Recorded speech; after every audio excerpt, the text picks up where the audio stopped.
Himalaya. Hi, this is Rosie Mercado, and you're listening to Season 2 of the Girl with Self-Esteem Issues, a Himalaya Learning audio course. To listen to the rest of the course and others like it, go to Himalaya.com/Rosie Season 2 and enter promo code RELATIONSHIPS to get your first 14 days absolutely free. I hope to see you there. I'm Rosie Mercado, and this is the Girl with Self-Esteem Issues, the podcast that gets honest about what it means to take care of your mind, body, and soul. Today's guest is a former model who traded in the runway for a life in health and fitness. Welcome to the podcast, the beautiful Nikki Sharp. Thank you. Gorgeous, Angel. I mean, I'm like looking at you like, I just want to look like you right now. Oh, you're so sweet. Thank you so much. Before we start, I want to recite our quote of the day. Today's quote comes from health practitioner Ann Wigmore, and it goes like this.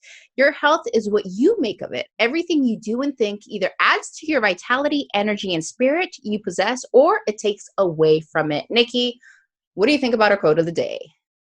I think it's spot on. It's completely true. And I'm sure we're going to dive into why it's true throughout this podcast. Anybody that follows Nikki Sharp, you see her posing in yoga. You are like you've gotten to see some amazing places. You've gone through a transformation, and I'm not talking about a physical transformation. I'm talking about that's been a plus, but you've gone through an inner transformation because you come from the modeling industry. I met you in person. I was like, damn, this girl is tall. She's beautiful. Like you're walking and it's like, hello. And you just come and you're just so graceful. And there's this peace about you, but it's the energy that you radiate. How have you created that energy in your life? Well, first off, thank you. You're so sweet. It has been a long journey of always feeling like I was awkward and tall and skinny and didn't fit in anywhere. And so anytime you have these sort of feelings about yourself, you naturally don't have a lot of confidence. And so even though I'm tall and yes, thin, and I wasn't always thin, and I look the way that I do, I've really had to work at the confidence, the inner self-confidence. You said you weren't always thin? So I was born naturally thin, but I've gone up and down in my weight. Like I've been 20 pounds lighter than I am now today because of eating disorders when I was modeling. And then I've been 20 pounds heavier than I am today. And most people that would look at me would say, oh, well, you still look great. But you know, and I know that when you don't feel confident in your body, it doesn't matter what someone else says. And it doesn't matter if my BMI is this, that, it's how do you feel? Do you feel motivated to get up and go work out because you love your body, or are you going to work out because you hate your body? And I think that's so important that you touch that because, see, you and I have like different extremes. So you've gone up 20, you've gone down 20, but going down 20 for you is really big. That's what people don't understand that. That's really big for you. You might think like, and that's where I say it's so different. Like your perspective of losing weight, and I'm talking about the outer world, not Nikki, like your perspective towards us about losing and gaining weight, like it's very different. See, if I lose 20 pounds, it's like, okay, it's not a big difference. Like it really isn't because I have been heavy most of my life. Me losing 100 pounds, it's like, girl, what transformation have you gone through? And still, losing 100 pounds for me was like, damn girl, you're still too fat. Like you have to, people were mean about it.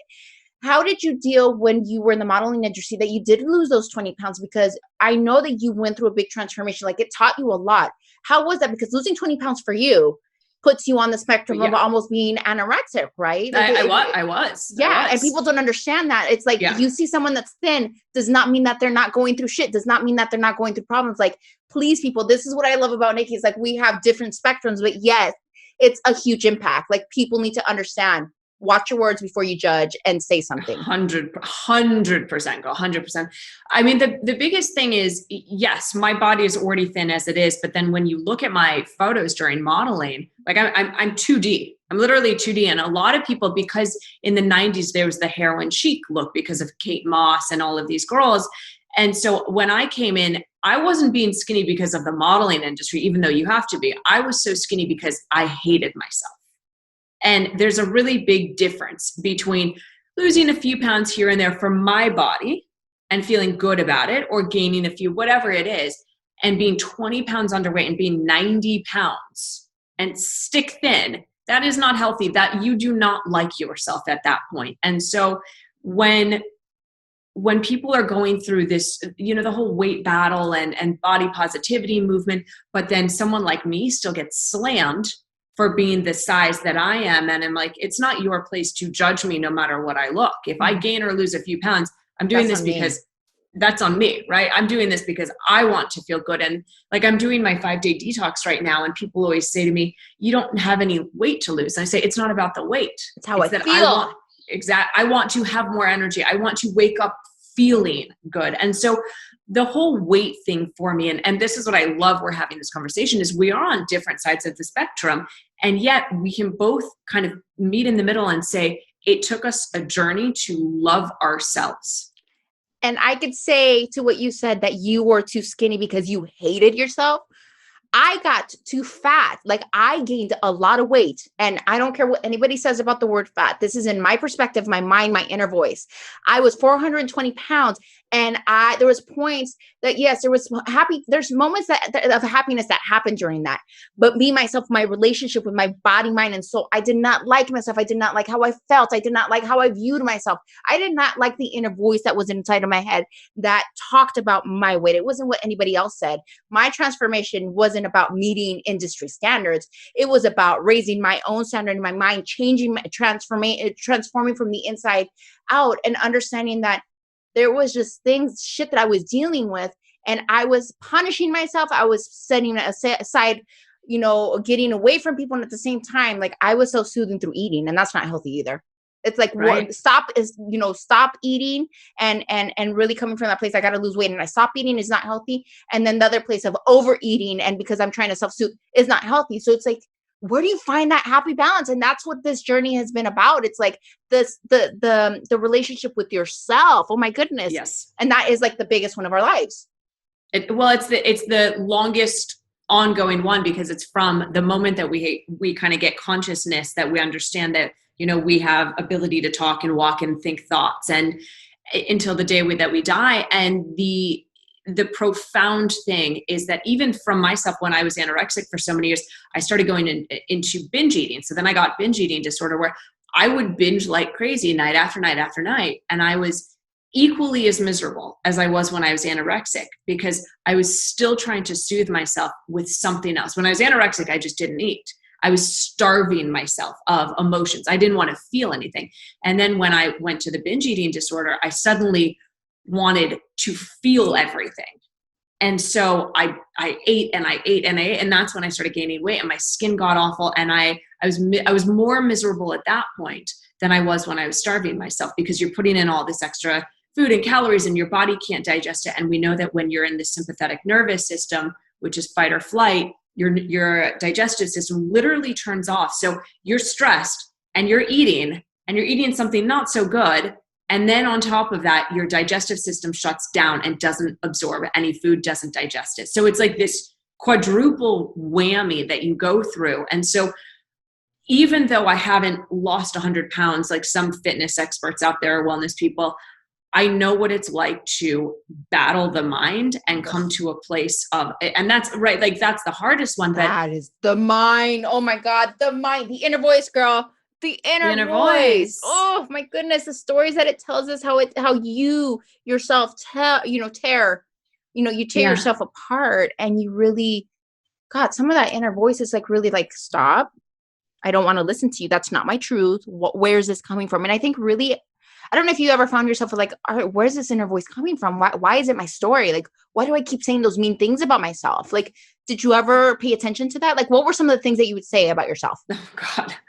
It's so funny. I have a solution actually for this. It's what I teach in my coaching, if you'd like to hear it, on how to deal with that voice. But so what I would tell myself though is, even though I was skinny, be like, you're not skinny enough. You're fat. You look awful. You're never going to be pretty. You're never going to amount to anything. You're never going to be a good model. It's so funny. Even in the health industry now, I catch myself, like I don't fit in the health industry because I'm too skinny now for the health industry. And I'm too pretty. And I'm like, what the actual F? Like what? And you're so like total mind fuck moments, right? When you're like, yeah. okay, I'm too big to be this. I'm overqualified to do that. I'm underqualified to do this. So where the hell do I fit in? And I think that's the beauty of it, right? It's like finding yourself. It's like, well, forget. You find yourself in there's room for everyone on this planet and everything we're doing. But what I want to share with you is how to deal with that inner voice. So the first very simple thing to do is anytime that inner voice says something, oh, you look bad today, you look crappy, you look ugly, you just repeat the words, how interesting, how interesting. And it literally stops the monkey mind from going. And then if it tries to go further, you say, oh, how interesting. Because it is no longer giving thought and reason into the cycle of, oh, this means that, then that. Literally those two words, how interesting, will change your life. Also, because you're not repressing it. You're not just telling it to stop. It's like you're answering. It's like, oh, you want to have a chit chat. How interesting. You're acknowledging the voice is there. And so you're not trying to say you shouldn't be there, because when we say you shouldn't be there, the thought shouldn't be there, that's when we get into trouble. So when you say how interesting, how interesting, it's acknowledging, but it's not actively engaging in that dialogue. So here's the main part. And I teach this in coaching with one-on-one clients. And it's the example that I started learning. I came up with it when I had the eating disorders because I just needed a visualization. So anytime that you have a bad thought, you're not good enough, you're not worthy, you're too fat, you're too skinny, you're too ugly, you're not, going to make enough money, whatever the thought is. Imagine that you have a Siamese twin that's coming out of your neck. So it's you, and there's another head next to you. This one is just invisible, but it's still you. And the Siamese twin, their role is to protect you. Their role is only to make sure that you are safe in this world, and they want you safe no matter what. So they're the one that is going to be like, no, that's bad, and tearing things down, when you yourself are pure essence, you're love, you are perfect as you are. And it's this Siamese twin that's always saying to you, you're not good enough, you're not good enough. And that's because it's trying to just protect you from what it thinks is bad out there. So the more that you can distinguish and differentiate that there's a voice that's not you, and then say, literally, how interesting to this voice, to this Siamese head, you're able to start to kind of calm it down, because you're acknowledging that it's there, but you're not trying to like kill it off. You're like, okay, I know you're there to protect me, and I hear you, and we're going to go back to just being me, that I know who I am, and I hear you, you're this voice. I think that's powerful, because I think that's a voice that's always in training. It's a voice that's with us. I mean, people think, when I talk about voices, I know some people are like, girl, there must be some stuff going on in your head. And this is everyone. We all have that inner voice that turns up louder and goes down quieter when we're working internally. And it all starts, within ourselves, looking inward. And I know a lot of people are afraid of looking inward, but I think most of our transformation happens when we're able to sit still and we're able to listen. What's going on internally? What kind of questions, what kind of remarks are you saying about yourself? Because sometimes we take in other people's meanness, their comments, their negativity, and we're like, oh, I didn't do anything. But in the back of our mind, it's like, holy shit. You start questioning yourself, like, do I really look that fat? Could it be true? Like, oh my goodness, do I really, I don't know. I've gotten this one, like, how many surgeries have you gotten on your face? Like, automatically, I put a picture up and they're like, yo, so you got a nose job, you got cheekbones? And I'm like, I didn't have any surgeries in my face. I got lip fillers once and I shared it with the world. And you start questioning yourself. It's like, I really look plastic. That's not my intention to look plastic, but why are people like, does my nose really look fake? You start questioning yourself, whether you're like, I just block and delete. Yeah. But still in our mind, like, it sits there sometimes and it bothers you. Is there like moments that you go through that even now? Not so much anymore. I do get comments every once in a while. The most comments that I get is if I post a photo and people are like, oh my God, you're too skinny. How can you be teaching health? Eat a burger, blah, blah, blah. They're not as bad as they used to be, because here's what I do when I get a bad comment. I do one of two things. I'll either go to, like, let's say you were to write me a bad comment on my photo saying something just like really nasty. I'll go to your profile if it's blocked, then I just delete the comment and I'm like, it's just because I know that you have so much inner hatred of yourself that it's a mere reflection of you to me. But I'll go to your profile and I'll find a photo where your kid doesn't look so good or you don't look so good. No, hold on. You're going to like you. Oh God, girl, I'm afraid of what you're going to say. And I go and I find a photo and I say, I don't come to your page and find a photo that I don't find to be so attractive and tell you, or I don't come to your page and tell you that you don't look good in this photo. So please don't come and do that to mine. Oh, snap, girl. I never thought about what's the reaction. People are like, oh my God, I'm so sorry. I didn't mean it. You're amazing. I love you. I've been following you. That's it. Or they'll go and delete their comment because what I'm coming to do is call them out on their shit. You just called them out on shit. Yeah. And it's not done with malice or bad intention. It's literally me going to your page and just saying, hey, I don't come to your page and say mean things. Please don't do that to mine. And I do it with so much love. And then the other thing is the reason I don't get bothered by the sort of comments that people do leave occasionally is that, and I do believe like attracts like. So my energy attracts a really good community that I have on Instagram. But I agree with that. Right. And that's the self journey. But the main reason that I don't get affected by things is because I've done the self work to know that if someone else is attacking me, that means that they are unhappy in their own life. And so what I'll do is I'll take their comment. I always block people out. I don't share names, and I'll share it and I'll say, I send this person love because I know that they're actually hurting inside. And I would rather address this publicly so that everyone understands that when you send a hateful message, it is because you are not feeling good in your own life. And I'm just the trigger for you.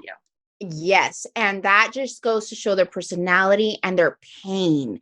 People don't understand how much pain, especially now, people are dealing with. I do the exact same thing, but I take it a step further. If they send me a DM, like stories, I attract a lot of positivity, a lot of support, and I'm grateful for that. But occasionally you got that person that's like really having a shitty day and they're like, really, you just posted on this F you, or you look fake as hell. Like they'll just go off. Right. It's like, and then I'll be like, you know what? I understand that you've sent this and this is a reflection of your pain, whatever I did to trigger that. I just hope that you find healing. I'm sending you a big hug, lots of love.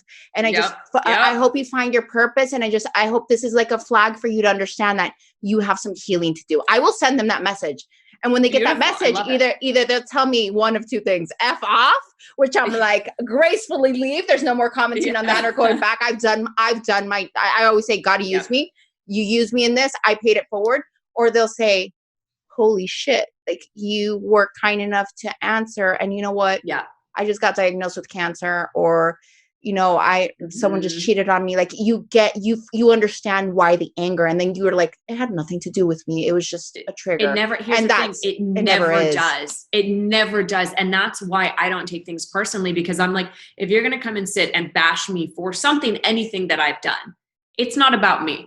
It's about something in your life that you don't feel confident in, whether it's your own business or your own relationships or whatever it might be. And so I just keep trying to show up as best I can for myself in my life so I can be a beacon of hope and light for other people. But I also don't take shit from people. I think that's important though. I think that's important that we really say that it's not just about brushing stuff, because sometimes you have to have that inner voice. And I always say there's power to your voice, and you need to know how to gracefully say no. And you need to be able, if you can stand up for other people, why can't you stand up for yourself? Right. And I think that's another journey that we find. Now, one of the things that we're going to talk about, you created the 5-day real food detox. Why did you choose these words, real food detox? And you said it, like people look at you and like, girl, you don't need to detox. Please educate people on what detoxing really means. And sure, it's so funny. I actually have it right here because I'm redoing my app right now. And so the short long of it is years and years ago, 2013, I was still modeling. I was not feeling good. I was drinking during the day, Christmas time, all the things. And I was just really unhappy with myself. And I wrote this program because there was nothing on the market like it. And mind you, 2013 is many, many years ago, where the only cleanses were Gwyneth Paltrow and Alejandro Younger's 21-day. It was like $400 for supplements. And I was like, I'm a broke model. I don't have money.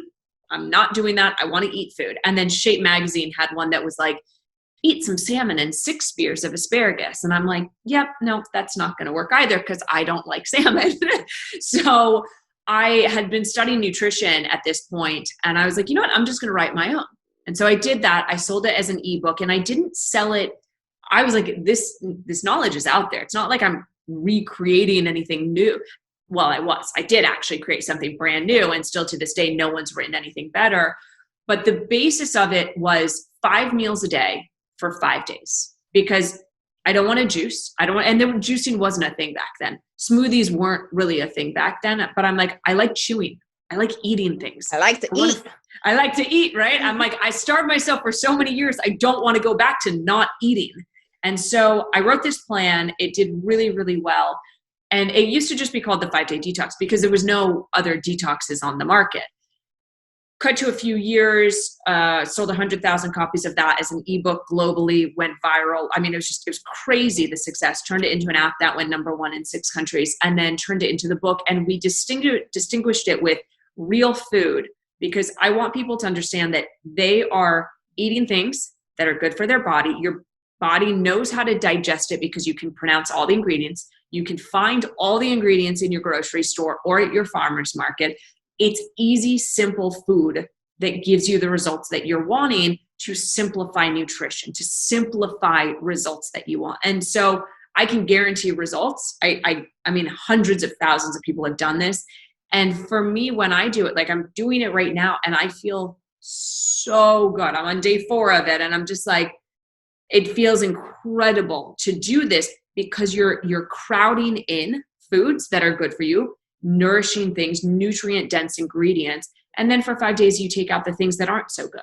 Girl, now more than ever, isn't it important that we like, and I think because there's so many, like the weight loss industry has made like the whole word detox, like automatically detox and lose weight. Like it's like, it like goes hand in hand. So people are like, oh, you're detoxing. Like how much weight do you want to lose? It's like, no, let me educate you why I'm detoxing. Because I get slammed when I'm like, hey, you guys, I'm going through, a cleanse or a detox. And it's like, no, it's not, do you lose some weight? Yeah, because you have so much in your gut that's retained it. That's one of the things that happens. But my intention wasn't about that. It was about the energy, the mental clarity, how my skin changes, how I'm able to sleep better. Like there's so many benefits. Why do you think detox and like weight loss go hand? Like why do people have like just put such a bad name to the that? Negative connotation? Yeah. It's because once the word detox became popular, and that was like circa 2015, detox was a quicker way for people to lose weight than a diet was. A diet was a longer term thing. A diet you have to do for 3 weeks, for a month, for 3 months, whereas for 30 days. Whereas a detox typically was a shorter time frame that got you a little bit quicker results. And as America keeps growing, like as we get older, we like quicker and quicker and quicker things. And so it's my belief that when people started realizing that you can do a 5-day juice cleanse and wow, you lose a lot of weight and you feel incredible, it becomes, oh, it's a diet because you're losing weight, instead of it being a detox where there's all these other, like, yes, a diet, you'll still see those, but not as quickly as something like a detox, which is 5 days, 7 days, 3 days. So that's what I would think. Now, what do you think is the difference between a lifestyle and diet? Because what you live is not a diet. You live a lifestyle. I have seen your lifestyle, girl. You live a lifestyle. And let me say, hello, it's inspiring. And it seems, and just because you live that lifestyle doesn't mean that you're happy 100% of the time. You're a human being. You go through ups and downs. And I think that's the beauty of who you are. You share the authenticity of that. But what's the difference between a lifestyle and a diet? Because people don't understand. Like, I don't know. I don't like using the word. I mean, what I've learned from a diet is like I really had to transform and understand. Like diet for me was just short term, and it was it really messed with my head. It really messed with my head. So diet for me is something that you're doing and eventually you will go back to your old ways. Whereas a lifestyle is, I might eat healthier, I might do my cleanse, but even if I go back to my old ways, I still am not going to need to diet per se. A diet is absolutely, I'm trying to think of like a really eloquent, beautiful way to say it, but it absolutely is the essence of you are doing you're at baseline, whatever that is. You're going to do a diet to get to a different baseline. But eventually, when you're off the diet, you're going to go back to the original baseline that you were at. And so that's why there's this yo-yo dieting, because you're never changing the actual baseline. Whereas a lifestyle is saying, yeah, there's times where I'm eating healthier or not as healthy, or I might not be sleeping as well, or I might have bad days, but I know how to mitigate and control it so that I don't have to go on these long-term, like I do if I know I'm drinking too much, I do 5 days of my cleanse and I'm back and I feel great and everything is good. And I think that's important because it takes a toll on not only your body, but your mind and your soul, like the spirituality, like there's a lot connected, not just to what you eat, but like the overall happiness. What do you think that lifestyle, what is the lifestyle that creates happiness look like for you? Well, the first thing that I always tell people is food is the Band-Aid. You're trying to fix yourself through the food you eat. And that's just the Band-Aid to what's actually going on internally. Mm-hmm. And like you and I both know this firsthand. And so many people, especially during COVID, of binge eating during COVID and quarantine now. So getting into the lifestyle really becomes, are you exercising because you love yourself or because you hate yourself? Are you eating healthy because you want to feel energized and feel great all day? Or are you doing it because, once again, you want to change yourself because you don't like who you are? And so anytime you do something because you don't like yourself, it becomes a diet. It becomes a restriction. It becomes like the biggest transformation I had was changing my mindset around exercise that said, if I eat healthy, I'm allowed to go exercise. If I eat bad, I'm not allowed to step foot in the gym. And most people are like, well, why isn't it the other way? And I always say, no, it's not, because right now we are punishing ourselves with exercise. Whereas exercise should be the reward, because when we eat good, we want to move our bodies naturally. Yeah, you have more energy. You're happier. And like this creates movement. And you're like, where did all this energy come from? Well, hello. Yeah. It's like you're actually taking care of yourself. I think people don't understand that eating healthy is a way of self-care. Yeah, it is. And it's like, people always ask me, well, are you so strict? And do you drink? And I call myself a vegan who cheats, meaning that I eat plant-based vegan most of the time, but not all of the time, because I still love cheese. I still eat meat every once in a while. It has to be really high quality. I'm still a boozy bitch and I like my alcohol. I'm a boozy bitch. I love it. I'm like 5 days, no drinking. You're doing the detox, Nikki. But it's, like people want to know and they like to know that I'm real, that I'm not this perfect, like that I get breakouts and this, that, the other. And I remember the biggest thing when I was going through my eating disorders was I was looking up to Miranda Kerr and Giselle, because I was, skinny, lean. I wanted to be like them. And I just said to myself, God, I wish I knew that they ate bad or that they had a bad day. I just wish I knew, because it would help me get through my hard time. And they never did. They never came out and said they had a bad day. And so for me, I said, if I ever have a career in health, I'm going to be the person that gives other people hope, knowing that there's no such thing as perfection, that we're all trying to do the best we can. And at the end of the day, you're on this ever-growing journey. Like what worked for you last year might not work for you this year. Your body changes during the seasons. You need different food when the weather changes. You're not like, your body naturally holds on to weight more during winter. That's normal. It lets go of weight during summer. And so it's letting go of the attachment to the physicality of the body and how it looks, and instead working on the inner self of, am I happy in my relationships? Am I happy with myself, my purpose, my work, my friends? Am I excited to wake up every day? And if the answer is no to any of those, it doesn't matter what your body looks like or the food you're eating. That is just the Band-Aid from this thing that you're trying to not deal with in your life. I love that you said that it is a Band-Aid, because I think we really have to take a hard look and look inward and not be scared of what we see, but rather just really have the heart to explore and just really don't be afraid of yourself. Like, get to know yourself, even the dark areas, because we are not perfect. We are not perfect. And I think nobody is. And I think people are so either ashamed to say it, or they just don't want the world to see that side of them. And the thing is, like, hey, we all have ups and downs. We have victories, we have losses. And that's just part of our human existence. It's the processes that we go through. one thing that I just have to, before we go into our moment of adversity, I just have to say this, because this is the one thing, like, eating foods that give you vitality and energy are so important. They're so transformative inward, but also the exterior. My goodness, you posted a picture not too long ago of when you were younger, and how when you started this lifestyle, this journey of just really trying to meditation, yoga, eating healthy, like really taking care of all aspects, going on walks, breathing, like you really incorporate everything. How much you have rejuvenated, girl. You have the fountain of youth. Yeah. Oh my goodness. Yeah. How much you have rejuvenated. What has that taught you as you look at that license from a couple years ago and you're like, wow, like I really have control over the way that I feel and the way that I look.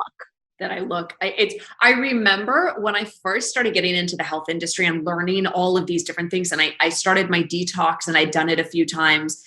My mom commented on Instagram, or like she wrote me a message, and she's like, I think I was like 26 at the time. She's like, did you get Botox?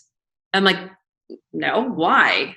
She goes, your face, it looks like you got Botox. And I was like, damn, okay. Because it meant that all of this spinach and things and healthy things that I was doing literally was transforming the way that my skin looked.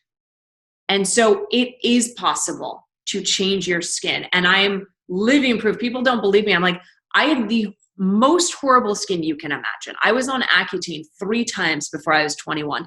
And that last 6 months at a pop, I started at 16, my first round of Accutane, and had the worst skin, had back acne, had butt acne, literally had it all.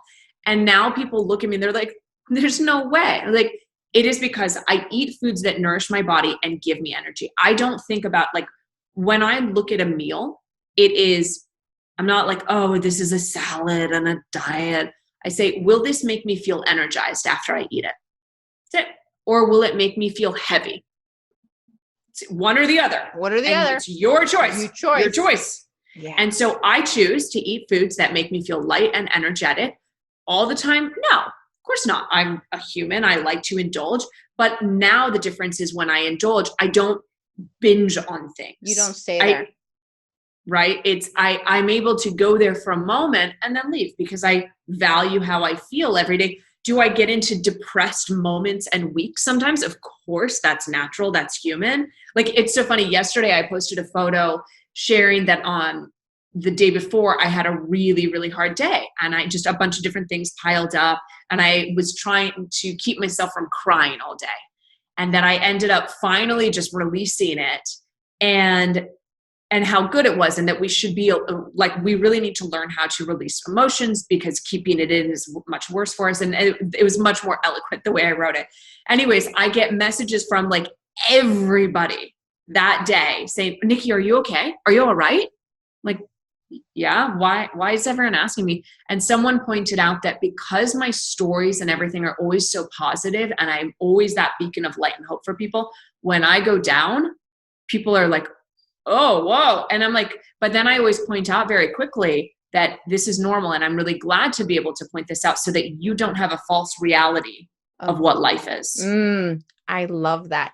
And talking about reality of life, this is what I like to call Rosie's takeaways, where I ask my friends about a moment of adversity that they had and how they overcame it. What was your moment of adversity and what did you learn from it? I have a million. Rosie, I have a million. I always think I've gotten to where I have because I have failed so many more times than I've succeeded. Can we celebrate failure? Hey. Whoop, whoop. Serious. I mean, but that's the thing, is like, everyone looks at you, and I look at you too with your career, and I'm like, damn, she's killing it. She's doing amazing. And I know that, like, in our personal talks, you're like, no, girl, no. Yeah. It took a lot to get here. And that's how I feel, where it's like, so a moment of adversity that I'm thinking about. Let's see. The first one that's popping to my mind was when I first started my company in London and I wrote the Detox. I was making really, really good money. And all of a sudden I had this big team, and my little 26-year-old, 25-year-old, 26-year-old ego that was Nikki was really excited because suddenly at 25, she had a lawyer and a manager and a business manager. Yeah, a business manager. And I had my accountant who charged me 3,000 pounds to write a will in case I died. That I was like, what the fuck? So all of this happens and I'm paying, and I have my branding agency, I'm paying $20,000 a month to all these people. And this is a story that only recently I've started coming out with because there's a lot more to it. But finally, I'm like, this is crazy. I've spent like $150,000 and I don't have anything to show for it. Literally nothing. Not one new job, not one new contract, not a new website. My website was still 6 months like in the making. And I was like, okay, I'm just going to fire them. Like, so I started firing them one by one, letting them go. And it was mainly fine. Then I got sued 3 times from that. I had 3 different people. My accountants tried to sue me for 12,000 pounds. And I was like, I'm not paying that. My agent, or business manager tried to sue me and actually did. And we had to sort things out. And then a photographer. And here I am, little 26-year-old Nikki. I don't have a mentor. I don't talk to my parents about business. I didn't have anyone that I could go to. And it was one of the hardest moments of my life, dealing with lawyers, with someone that's suing you when you just started a company based on helping other people. And you're like, I don't know what to do. And you have eating disorders that you're going through, trying to deal with those. So it was all of this stuff at once, and how I overcame the adversity that was all of that, and far worse than what I really make it to sound like, was I kept putting one foot in front of the other. That's literally all I can say, is that it became this thing of, I don't know the answer. I don't know what I'm going to do next. I have no idea if I'm going to lose all of my money to this crazy woman that's suing me. I have no idea. But what I know is that if I keep showing up with the same way I do in my life every day, and I just do what's asked of me, and I make sure that I do this and that and get it sorted, things will work out. And they did. And I didn't end up having to pay lots of money, and I won in the end. So why I share that story specifically is because it was at the beginning of my career, and it helped teach me that don't let people take advantage of you. Stick up for yourself. When you think something is going wrong and you have an intuitive feeling, say something, listen to yourself, journal about it, talk to someone, because that's where I failed. And I quote unquote failed because I learned a lesson. So I don't think I failed, but that's where I could have done better, is I didn't trust my instincts when they were saying, this is really weird. It was my ego getting caught up, how excited this was that I had all these people. But instead, I wish I'd listened to myself, and I would have saved $250,000 and all of the trouble, because my business never got back up after that. It was this downward spiral for the next few years from that. Wow. And so that was the biggest adversity, because it affected me I still feel it. There's consequences through. Yeah. There's always consequences when we don't pay attention to our intuition, or that voice of saying, hello, something's wrong. Girl, you are beautiful, inspirational, and real and authentic. I just love everything that you post. And I love how real you get about who you are and how you see the world. And I think you're stunning on the outside, but the beauty that you have within the inside, and the wisdom, girl. Thank you for keeping it real. Where can they find you, mama? All things Nikki Sharp, nikkisharp.com, and Nikki Sharp on Instagram. And that's it. And thank you for having me. Oh, thank you. And ladies, you guys are listening, looking for the fountain of youth. I'm just saying, you guys have to see how she has transformed. She's just through meditation, breathing, and eating, just really taking care of herself. Like, thank you for sharing that inspiration. Thank you for being on here with the Girl Self-Esteem Issues. I'm Rosie Mercado, and that was a wrap with Nikki Sharp. Hey. Stop taking shit and learn how to stick up for yourself. The power of your voice. We encounter so many situations in a day that require us to stick up for ourselves, but sometimes we just stay quiet. And it can be hard for some of us to go and tap into that backbone and stand our ground. How often do you actually stand up for yourself? Probably less than you should. Today, I'm going to share with you some ways that you could stick up for yourself every day. Figure out what sticking up for yourself means to you. If you're a really passive person, then you'll need to take a second or two to figure out what being assertive looks like to you. Taking a stand can be as simple as you say no when you're tired, or simply refusing to listen to someone who disregards you. Take a few seconds to define what assertiveness is to you, and then you can make a plan to stick up for yourself. Speak deliberately and with intention. If someone makes a mess at home, what is the best way to address it? Should you tell them how you feel, or do you just stay quiet and simmer down? Odds are you know the right thing to do. You should speak up and address the situation before it spins out of control and causes more frustration. Don't be demanding, but speak deliberately and with intention. Let those around you know what you need, and don't be afraid to voice that in an appropriate time and space. Next, count to 10 before you speak. When it comes time to confront an issue, take a step back and count to 10 before charging in. Say what you need to say until it's the perfect time, when you're calm and the other person is most likely to respond in a positive form. Find the right time to address your issues and make sure that you're prepared to do so before marching into battle. Last and not least, make no your favorite word. Now that might be a little strong, but this point stands. If you want to stick up for yourself more effectively, then you need to come to a place of love and get in love with the word no. If you learn to say no, you'll find your perceptions changing entirely. And before long, you'll see no as a positive and not a negative. Being assertive and standing up for yourself doesn't mean being rude. Standing up for yourself is simply having the confidence in the authenticity of your own feelings. So stand up, speak up when it matters. You'll find yourself feeling a little braver each time you do so. Always here to help, always here to grow with you. Thank you for listening to the Girl with Self-Esteem Issues podcast. If you want to hear more about my journey, be sure to check out my memoir, The Girl with Self-Esteem Issues, available in English and Spanish through HarperCollins and HarperOne. You can find the link to purchase in the show description or wherever you're listening to this podcast. This is Rosie Mercado for The Girl with Self-Esteem Issues, and this is the look of the day. My top Stay Wild is provided by Atticus, and my jewelry is provided by Gucci and Melinda Maria Jewelry, hair by Jennifer, makeup by Drea, and nails by Lily.